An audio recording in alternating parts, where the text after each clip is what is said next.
rise.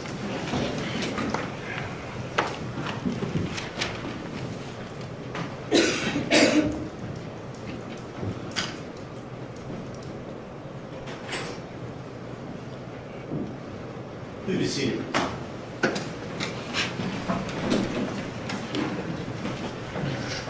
All right, let's go on the record. We are here in open court. It's the court's criminal docket, case 618342, entitled State of Ohio versus George C. Brinkman. Present in court is defendant Mr. Brinkman with his attorneys, Mr. Thomas Conway, Mr. Fernando Mack. Present representing the State of Ohio, the County Prosecutor, Mr. Michael O'Malley, Assistant County Prosecutor Sal Awadala, and Christopher Schroeder. We're set today for sentencing. On a prior date in court, this three-judge panel, after hearing evidence presented by the State of Ohio with respect to the aggravating circumstances and the mitigating factors presented by defense, found this defendant guilty beyond a reasonable doubt of the aggravated murders and related counts. We also considered in the sentencing phase the necessary factors with respect to the death penalty, and now we're ready to proceed with the sentencing hearing. Have the victims' representatives speak. We'll start with the State of Ohio. Thank you, Your Honor. Your Honor, State of Ohio versus George Brinkman, again, case 618342. Here on June 10, 2017, trust and familiarity turned into treachery, torture, and unspeakable violence when George Brinkman decided to murder Suzanne and her two daughters, Taylor and Kylie. Suzanne, Taylor, and Kylie were brutally murdered by Mr. Brinkman. He killed Suzanne within arm's reach of her two daughters, as well as within sight of her two daughters, and then turned and killed Taylor, and then killed Kylie, leaving Kylie to witness the murders of her mother and her sister. We believe the state has provided sufficient evidence in the first phase that the aggravating circumstances, or the second phase that the aggravating circumstances outweigh the mitigating factors, and we again ask that the death sentence be imposed at the appropriate time. This time around, and I believe the panel has made that determination as to each murder, so we should be asking for the death sentence for Suzanne's murder, for Kylie's murder, as well as for Taylor's murder. At this time, Your Honor, if the court will allow and I know the court has made a determination already that the aggravating circumstances do outweigh the mitigating factors, having deliberated on a prior date, but at this time we ask that the panel hear from the father of the two daughters, Taylor and Kylie. That would be Brian Pfeiffer. Yes.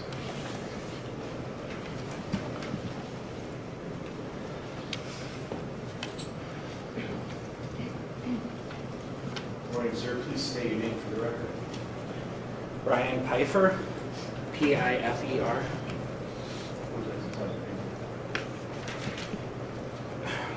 Your Honors, my name's Brian Pfeiffer.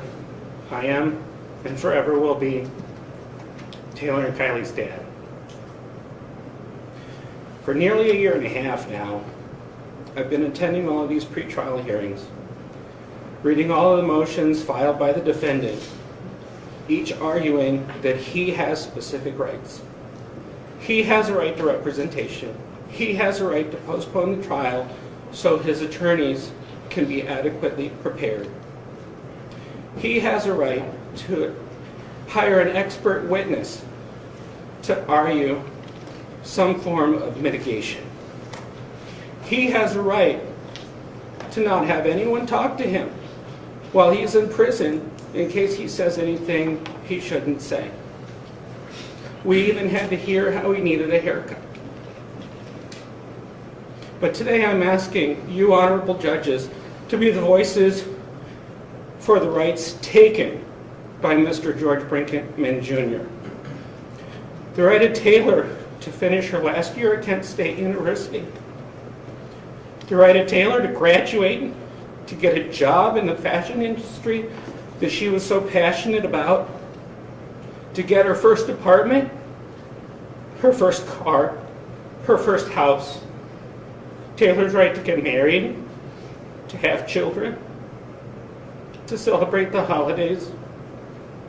Her right to play another game of softball and sing in the car and go to concerts. Kylie's right to become a forensic scientist that she always wanted to be, to finish her education at BGSU, and to get her master's that she had planned on.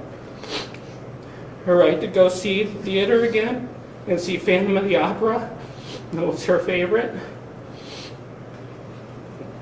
To go shopping in Soho again, to get the New York City apartment that she always wanted. The right to make her artwork and send it to me in stages, asking for my feedback.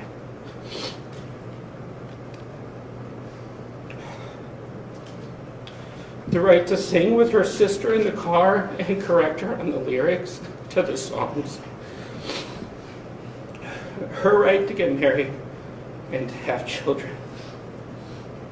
And all of our rights to be a part of those things.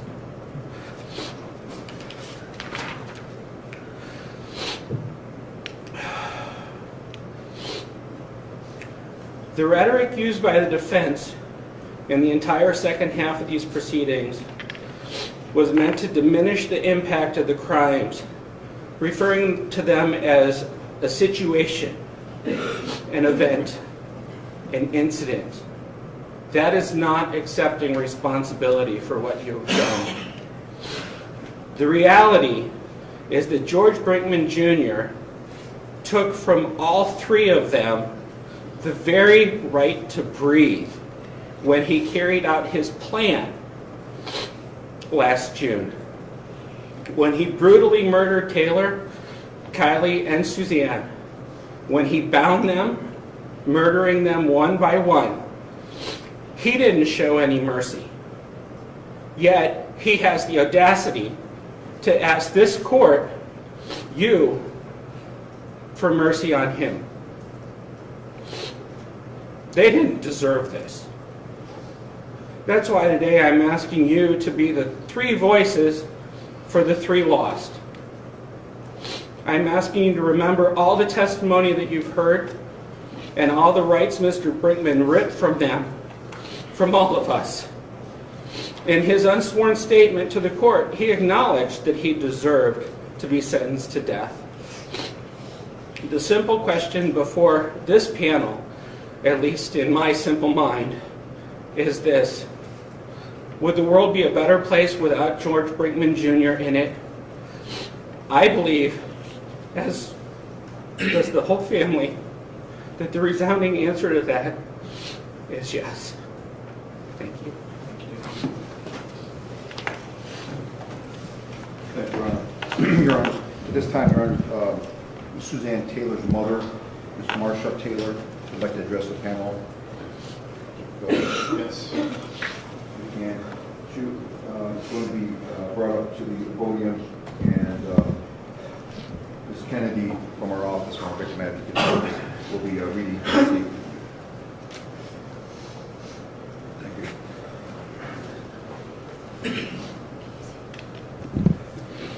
Ms. Kennedy, can you state your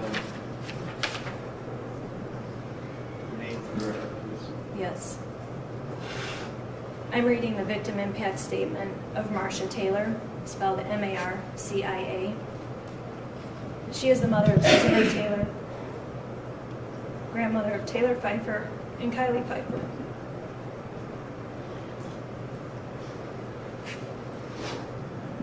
Suzanne was a 45-year-old hardworking single mother. Taylor, 21, was a junior at Kent State, and Kylie was only 18 years old and a freshman at Bowling Green State University. All three women were involved in softball and coaching, and they had many, many friends and people who loved them. The defendant took my family away from me and tore my heart out. The manner in which they were killed was extremely violent. It hurts to know that two of the women possibly witnessed the other's murder. Why did the defendant cut Suzanne's hair? What made him go from a friend to a cold-blooded murderer? So many questions go unanswered. I had to be hospitalized because from the day of the murders, my health took a nosedive. I have post-traumatic stress syndrome, major depression, and I'm not able to sleep or eat well. I'm under the care of a psychiatrist. I'll never ever get over it. If I didn't have my son, Ken, there would be no reason to live. I'm heartbroken. In closing, I believe the defendant should get the death penalty. It's only fair that his life be taken, as he cut short the lives of Suzanne, Taylor, and Kyle. Thank you. Thank you.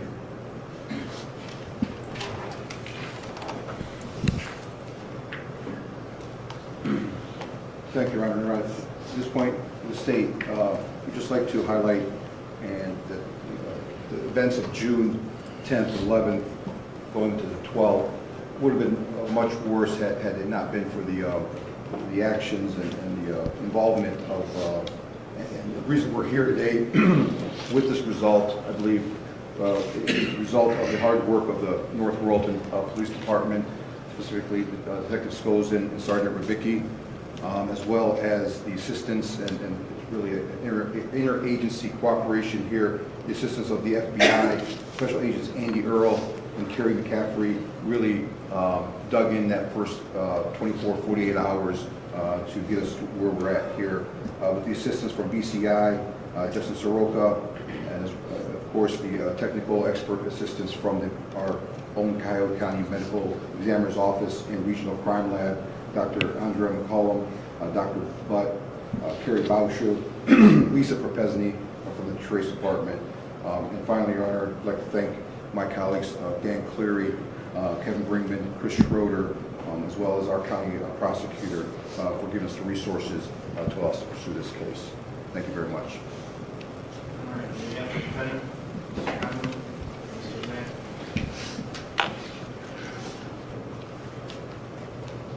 Please support. Mr. Brinkman is not going to speak this morning.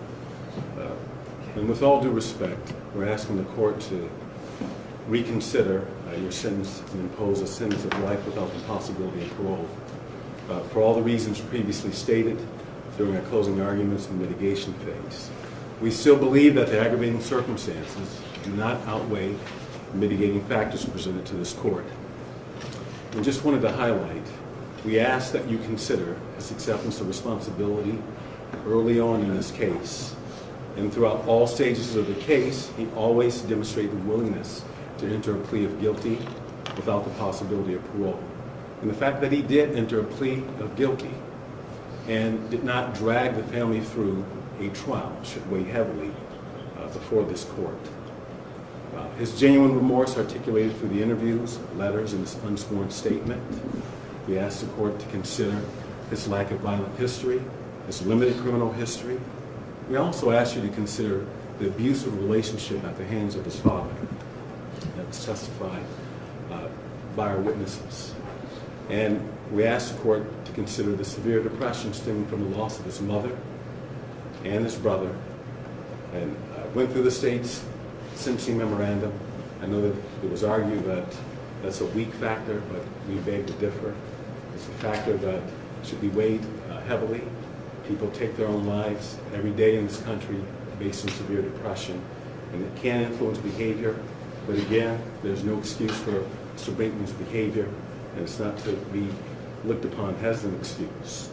We also ask the court to consider what he was going through physically, the appearance that was conveyed by witnesses of his lost weight, his diabetes, and how when he didn't take his medication that can impact his state of mind and his behavior.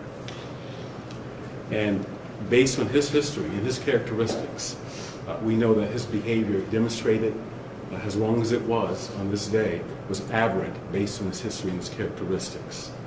And we are respectfully asking the court to consider what Mr. Aiken had to say in terms of whether or not he poses a risk a future risk to inmates and staff where he knows he's going to have to be for a long time.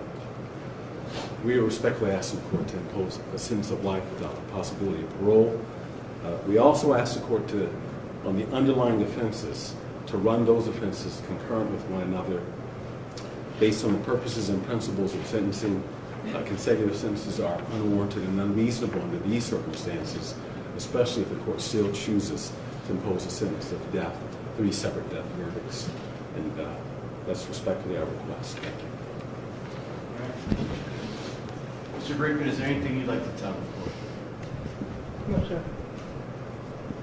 Anything further from the state? No, Your Honor, thank you very much. There is an agreement between the parties with respect to allied offenses, is that correct? There is, Your Honor. We agree with what's articulated in the sentencing memorandum. So count 1, aggravated murder, the victim being Suzanne Taylor, and count 2, aggravated murder, are allied and merged, is that correct, Mr. Schroeder? Yes, Your Honor. The state elects, We will have to proceed to sentencing on count 1. and with respect to count 3 and count 4, aggravated murder, with respect to the victim Taylor Lynn Pfeiffer, Those will both merge as well, Your Honor, and we will like to proceed on count 3. and counts 5 and 6, aggravated murder, with respect to the victim Kylie Elizabeth Pfeiffer. Those 2 counts will merge as well, Your Honors, and we will like to proceed on count 5. Any other issues of allied offenses? No, Your Honor. Is there any objection to that from the defense? No, Your Honor. First of all, on behalf of this panel, we'd like to extend our sincere condolences to the family members who are here, who have been present and active throughout this entire very long, and as I heard, often frustrating process.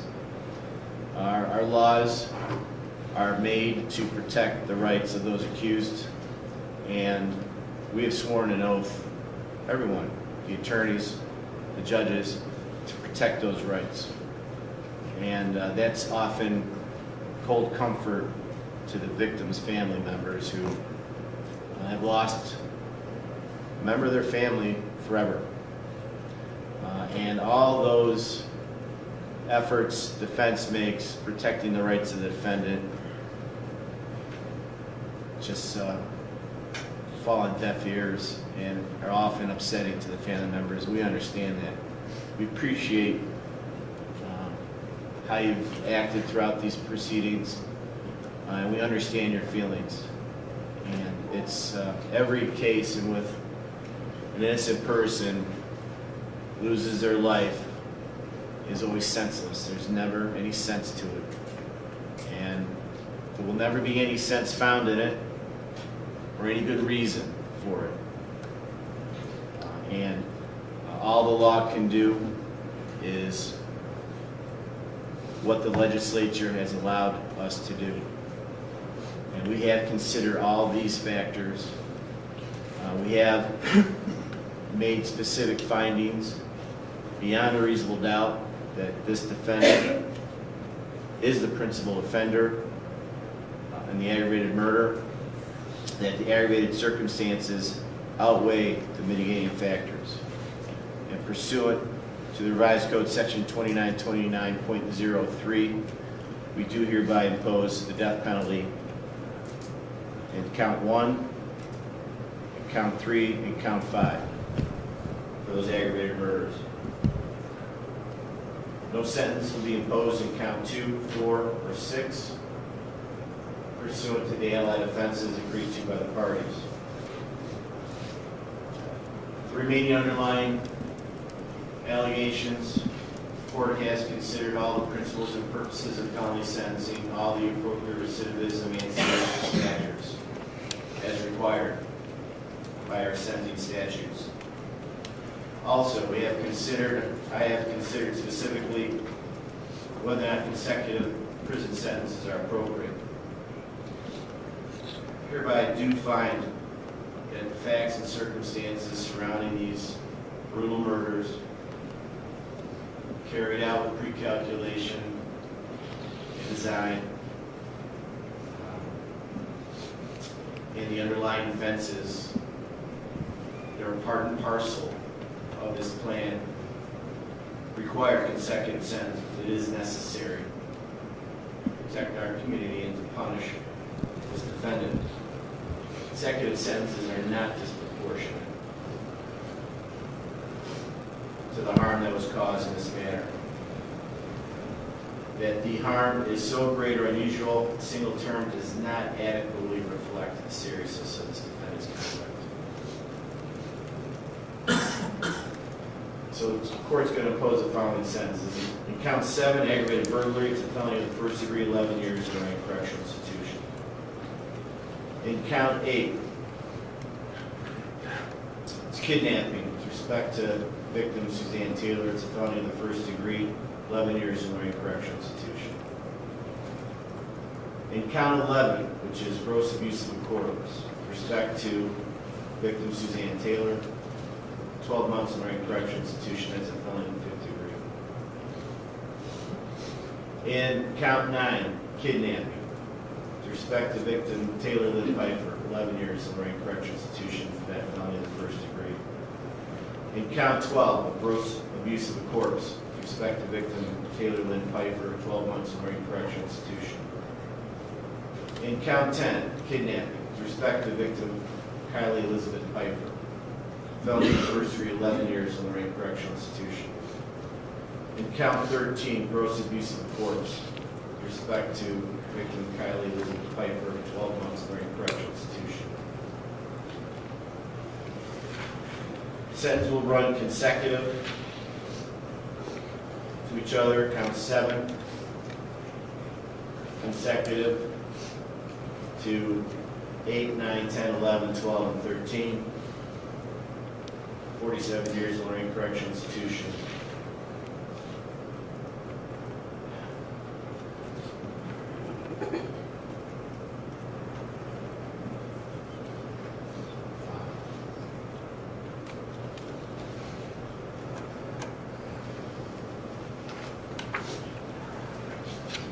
Pursuant to our statutory duties as well, with respect to this death sentence imposed, these underlying sentences are consecutive as well. Post-release control also must be addressed on the underlying counts. Post-release control is a mandatory period of 5 years for the felonies in the first degree. If you are ever released, you will be supervised for 5 years. It's mandatory. On post-release control, you must follow the rules of the parole authority. If you are ever supervised on post-release control, if you fail to follow the parole authority's rules, they have the power to send you back to prison for a total up to 50% of this original sentence. Any violation of the parole authority's rules could result in a residential sanction, which could include a new prison term up to 9 months. Those rules on post-release control will require you to report to a parole officer. If you ever fail to report, the parole authority may punish you by sending you back to prison. You also could be indicted on a separate felony called escape, which means that judge assigns that new indictment can also punish you time in prison, even if the parole authority also punishes you with prison term. That's also true of any other felony you might commit on post-release control. Parole authority can punish you for that felony, and the court assigns the new indictment can also punish you. If you are convicted of a felony when you're on post-release control, the sentencing judge will have an option to impose a consecutive prison term for the amount of time remaining on post-release control, or 12 months, whichever is greater. You do have a right, appeal as a right with respect to these matters. We have previously found the defendant indigent. Would you like us to appoint appellate counsel as well? Please, Your Honor. Our specific findings will be journalized in a written opinion and filed with the clerk. The entire record will be transmitted to the clerk of courts and preserved for appeal. This is defense asking for jail time credit. Yes, Your Honor. Is that an issue? You calculated the days? We have not, sir. So we will.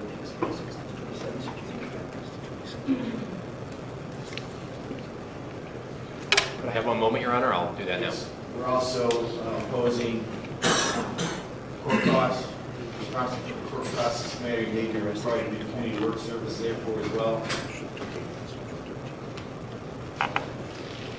Court will assign an attorney to provide a transcript at the state's expense for the appeal.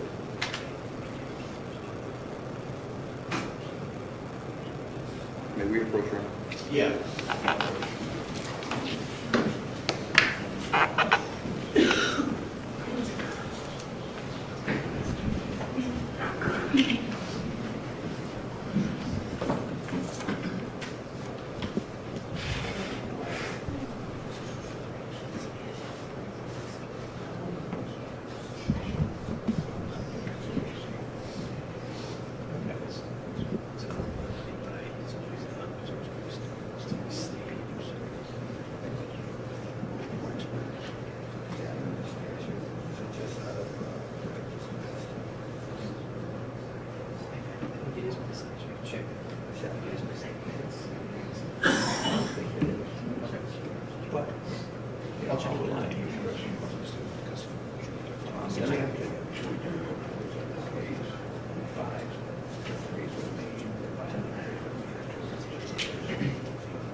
All right, also for the record, post-release control also is discretionary with respect to the felonies of the fifth degree, so the record is absolutely clear if that ever becomes an issue.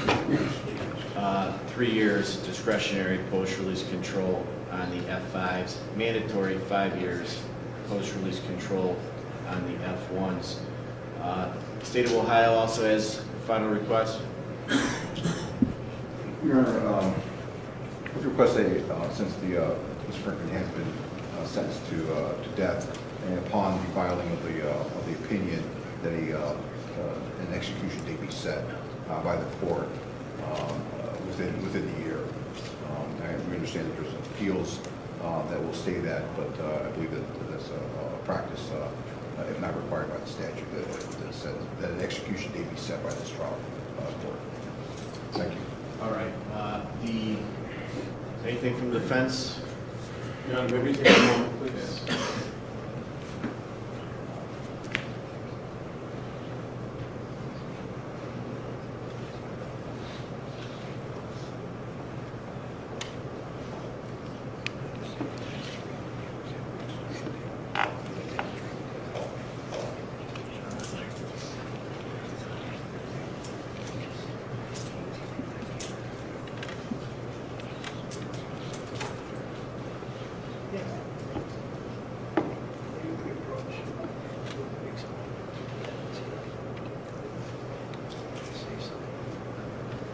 Your Honor, may we approach? Yes.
Your Honor, on behalf of Mr. Brinkman, like the court, you advise him of his appellate rights to these proceedings. We have also advised him of his rights and the pros and cons of appealing this matter. And Mr. Brinkman has made it clear to us, as he has early on in this case, that he does not wish to appeal your decision. Mr. Brinkman, is that correct? That is a true statement, sir. Have you had enough opportunity to talk to your attorneys about what the appeal entails and how it will proceed? Yes, sir. Do you have any questions about that for this panel? No, sir. Pursuant to our statutory duty at this point, and having considered what defendant's wishes are, the court is going to appoint appellate counsel so that if there is any possibility of this defendant wishing to pursue specific issues that may occur to a counsel, we will appoint the State Public Defender's Office and another attorney with respect to an appeal. Also, the State of Ohio has a request as well for the sentencing date. Yes, Your Honor. All right. Considering that the sentence is not final judgment until our opinion has been filed with the clerk's office, I'll set the execution date for January the 15th, 2020. Should be 1 year from when approximately the sentencing memorandum and opinion would have been filed. Is there anything else for the record from the State of Ohio? Two things very briefly, Judge. Number one, from the date of the defendant's arrest, I believe he is entitled to 564 days of jail time credit, so we'd ask the court to award him that amount. And number two, there was one consecutive sentencing finding that I believe the court did not make, and that was that consecutive sentences are not disproportionate to the danger the offender poses to the public, so we just ask the court to make that finding as well.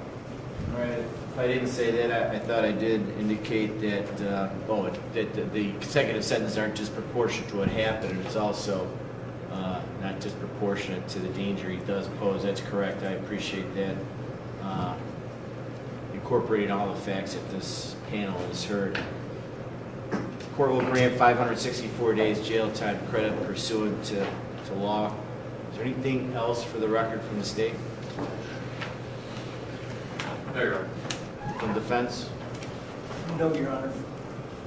All right, defense, you may. All right.